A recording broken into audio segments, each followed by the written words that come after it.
Hi hello नमस्ते Mrs पौजलच्या आणखीन एका छोट्याशा नवीन ब्लॉगमध्ये तुम्हा सगळ्यांचं खूप मनापासून स्वागत। खूप दिवसानंतर एक पारंपरिक आणि छानशी रेसिपी तुमच्यासोबत शेअर करते।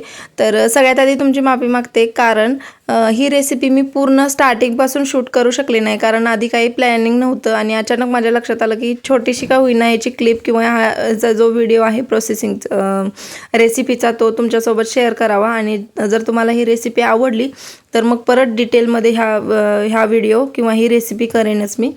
तर चला तर मग व्हिडिओला सुरुवात करूया। आज आम्ही बनवतोय पारंपरिक एकलुप्त होत झालेला पदार्थ, तो म्हणजे सजोऱ्या, सांजोरे किंवा सांजेच्या पोळ्या। तर ह्याला बऱ्याच ठिकाणी बरीचशी नावं आहेत आणि हा खूपच पारंपरिक आणि झटपट होणारा पदार्थ आहे। म्हणजे झटपट होत नाही, तो वेळ लागतो, पण याचे जे साहित्य आहे ना घरी अगदी काही नसताना पण आपल्याला जर वाटलं की काहीतरी गोड खावं तर हा पदार्थ आपण बनवू शकतो। असा हा इतक्या कमी साहित्यामध्ये हा पदार्थ बनवून तयार होतो। तर सारणासाठी आपल्याला लागणार आहे तांदूळ। तर तांदूळ मस्त भाजून घ्यायचं आणि गार करून मिक्सरला बारीक करून घेऊ शकता किंवा दळून आणू शकता आणि त्याच्यामध्ये रवा आणि गुळवणी जे असते गुळाचं पाणी करून ते त्यामध्ये मळतात आणि हे झालं सारण, अगदी सोप्या पद्धतीने।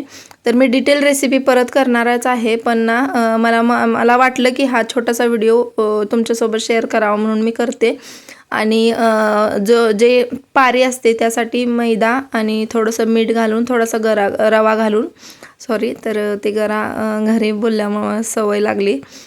तर रवा एक वाटीभर रवा घातलेला आहे असं यामध्ये आणि मैदा असं मळून घेतलेला आहे, जसं आपण पुरीसाठी वगैरे मळतो करंजीसाठी तसंच मळून घेतलेले आहे कणिक। आणि सारणासाठी जी कणिक आहे ती फक्त गुळाचं पाणी करून तांदळाची पिठी, भाजलेल्या तांदळाची पिठी आणि रवा घालून ते मिक्स करून घेतलं। यामध्ये तुम्ही वेलची पूड किंवा तुम्हाला हवे असले तर थोडंसं जायफळ किंवा असं काहीतरी घालू शकता जर तुम्हाला आवडत असेल तर। पण ट्रेडिशनल वेमध्ये असं काही घालत नव्हते, फक्त गूळ, तांदूळ म्हणजे गुळवणी, तांदूळ आणि रवा, बारीक रवा, तर एवढंच घालत होते। छान मळून घेतलं आणि छोटीशी पुरी एवढी कणिक घ्यायची, त्याच्यात जेवढं बसते तेवढं सारण घालायचं, व्यवस्थित प्रेस करत हा गोळा जसा आपण पुरणपोळीला भरतो ना सेम तसाच गोळा बनवायचा। आणि पुरी एवढी ही जी पुरी आहे ती लाटायची आणि कडक तेलामध्ये मीडियम फ्लेमवर तळायची, जास्त हाय फ्लेमवर तळायची नाही कारण ह्याच्या मग कलर लगेचच लाल होतो आणि आतून ही थोडीशी जाडसर असते त्यामुळे मग आतून शिजली जात नाही किंवा